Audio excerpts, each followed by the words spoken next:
Hello friends, మీరు చూస్తున్నారు tech గురు YouTube channel. Andhra Pradesh ఉద్యోగ సమాచారం ఈరోజు డేట్ చూసుకుంటే ఫిబ్రవరి 1, 2024 పూర్తి సమాచారం చెప్తాను. వీడియోని ఎక్కడ స్కిప్ చేయకుండా చివరి దాకా అది చూడండి.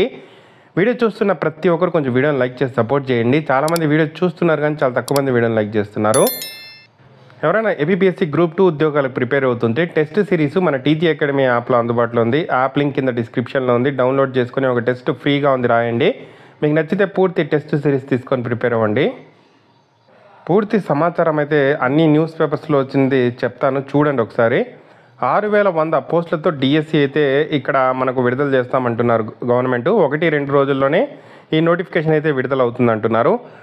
185 కేంద్రాల్లో 15 రోజుల పాటు డిఎస్సి కండక్ట్ చేస్తామంటున్నారు. సో ఏజ్ 42 ఇయర్స్ వరకు, అలాగే ఎస్సీ ఎస్టీ బీసీకి 5 ఇయర్స్ ఏజ్ రిలాక్సేషన్ ఉంటుంది. అందుకంటే ముందే 8 రోజుల పాటు టెట్ నిర్వహిస్తామంటున్నారు. సో ఈ పోస్టులు కాకుండా అటవీ శాఖలో 689 పోస్టులకు సంబంధించి ఇక్కడ అనుమతి అయితే లభించడం జరిగింది. సో ఇంకా ఇతర విషయాలు నిన్న క్యాబినెట్లో నిర్ణయాలు అయితే తీసుకోవడం జరిగింది. అదే కాకుండా ఇంకో గుడ్ న్యూస్ కూడా ఉంది పంచాయతీ సెక్రటరీలకు సంబంధించి, అది కూడా చెప్తారు. వీడియో నుంచి చివరిదాకా చూడండి. సో డిఎస్సి నోటిఫికేషన్ అయితే రిలీజ్ అవుతుంది 6100 పోస్టులకు. బట్ ఇక్కడ నిరుద్యోగులకు షాక్ అయితే ఉంది. ఎందుకు అంటే, సో ఈ ఉద్యోగాలు రిలీజ్ అయినా కూడా మనకు 2 ఇయర్స్ పాటు వీటికి సంబంధించి అప్రెంటిషిప్ విధానాన్ని అయితే ఇక్కడ తీసుకురావడం జరిగింది. సో 2010-11 సమయంలో ఏదైతే రద్దయిన అప్రెంటిషిప్ విధానాన్ని మళ్ళీ తీసుకొని వస్తున్నారు. సో 2 ఇయర్స్ ప్రొబేషన్ పీరియడ్లో సో వాళ్ళకు మినిమం ఇక్కడ అమౌంట్ అనేది కన్సాలిడేటెడ్ పే కింద ఎంత ఇస్తారనేది నిర్ణయించలేదు కానీ, బట్ కన్సాలిడేటెడ్ పే అయితే ఇస్తామంటున్నారు. లైక్ గ్రామ వార్డు సచివాలయ ఉద్యోగాలు ఏదైతే 2 ఇయర్స్ వాళ్ళకు ప్రొబేషన్ పీరియడ్లో 15,000 పే చేశారో, సో ఆ విధంగా ఈ ఉద్యోగాలు భర్తీ చేసినా కూడా 2 ఇయర్స్ పాటు వాళ్ళకు అప్రెంటిషిప్ విధానంలో కన్సాలిడేటెడ్ పే అయితే పే చేస్తామంటున్నారు. సో నార్మల్ పే స్కేల్ లేకుండా ఇలాంటివి మనము ఎంకరేజ్ అయితే చేయకూడదు. 2010లో దీన్ని రద్దు చేస్తే మళ్ళీ కూడా దీన్ని తీసుకురావడం జరిగింది. సో నిరుద్యోగుల తరపు నుండి భారీగా ఇది వ్యతిరేకత అయితే వ్యక్తమవుతోంది. అది కాకుండా 4.5 ఇయర్స్ నుండి నోటిఫికేషన్ లేకుండా చివరిలో నోటిఫికేషన్ ఇస్తూ, అది కూడా నోటిఫికేషన్ ఇచ్చిన తర్వాత కూడా మనకు అప్రెంటిషిప్ విధానం అనేది ఎంతవరకు సమంజసం అనేది గవర్నమెంట్ తెలుసుకోవాల్సి అయితే ఉంది. 23,000, 21,000 ఖాళీలు ఉన్నాయన్నారు. మండలిలో రీసెంట్గా 8,000 ఖాళీలు ఉన్నాయన్నారు. సో ఇప్పుడు 6,100 పోస్టులు అయితే భర్తీ చేస్తున్నారు. అది కూడా ఇంకా నోటిఫికేషన్ రాలేదు. 1-2 రోజుల్లో నోటిఫికేషన్ రిలీజ్ చేస్తామంటున్నారు. టెట్ నోటిఫికేషన్ రిలీజ్ చేస్తారు. డిఎస్సి సపరేట్గా రిలీజ్ చేస్తామంటున్నారు.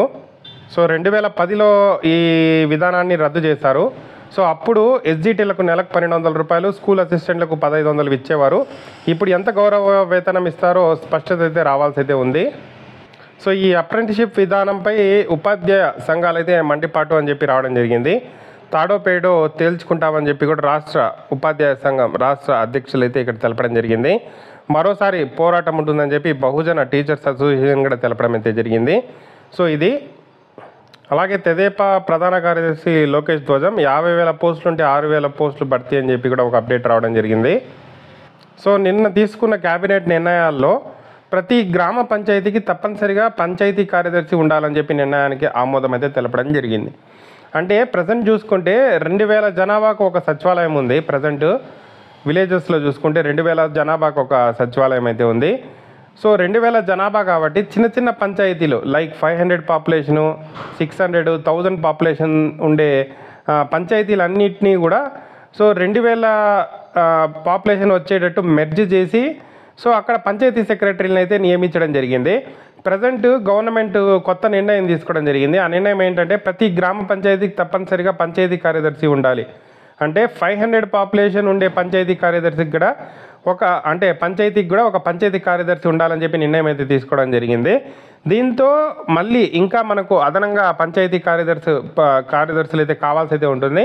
వాటికి సంబంధించి ఏదైనా నోటిఫికేషన్ రిలీజ్ చేసి ఉద్యోగాల్ని భర్తీ చేస్తారని చూడాల్సి ఉంది. అలాగే పంచాయతీ సెక్రటరీ గ్రేడ్ 5 వాళ్ళకు ఇప్పటిదాకా డీడీఓ పవర్ లేదు, వాళ్ళకు కూడా డీడీఓ పవర్ అయితే ఇవ్వనున్నారు. సో ఈ పోస్టులు కాకుండా మనకు అటవీ శాఖలో ఫారెస్ట్ రేంజర్లు సహా 689 పోస్టులు అయితే భర్తీ చేస్తామంటున్నారు. సో ఇందులో మనకు ఫారెస్ట్ బీట్ ఆఫీసర్ పోస్టులు కూడా ఉన్నాయి. సో దాదాపుగా 3,000 వరకు ఖాళీలు అయితే ఉన్నాయి. కానీ మనకు ప్రజెంట్ అయితే 689 పోస్టులు భర్తీ కోసం ఇక్కడైతే నిన్న క్యాబినెట్ అయితే ఆమోదం అయితే తెలపడం జరిగింది. సో ఇప్పటిదాకా ఉన్న అప్డేటెడ్ ఇన్ఫర్మేషన్ ఆంధ్రప్రదేశ్ సంబంధించి ఉద్యోగాలకు సంబంధించి ఇది. ఎటువంటి చిన్న అప్డేట్ వచ్చినా మన ఛానల్లో రెగ్యులర్గా చెప్తాను, ఫాలో అవ్వండి. ఈ 6100 పోస్టులు డిఎస్సి రిలీజ్ చేస్తున్నారు ఓకే, కానీ సో అప్రెంటిస్షిప్ విధానాన్ని రద్దు చేస్తే బాగుంటుంది. ఎందుకంటే సో నిరుద్యోగులు ఎన్నో ఏళ్ళుగా వెయిట్ చేస్తున్నారు ఈ డిఎస్సి కోసం. సో ఇప్పుడు నోటిఫికేషన్ రిలీజ్ చేస్తామని చెప్పి అప్రెంటిస్షిప్ విధానం కూడా ఉంటుంది అని చెప్పడం అయితే ఎంతవరకు సమంజసం అనేది గవర్నమెంట్ అయితే తెలుసుకోవాల్సి అయితే ఉంటుంది.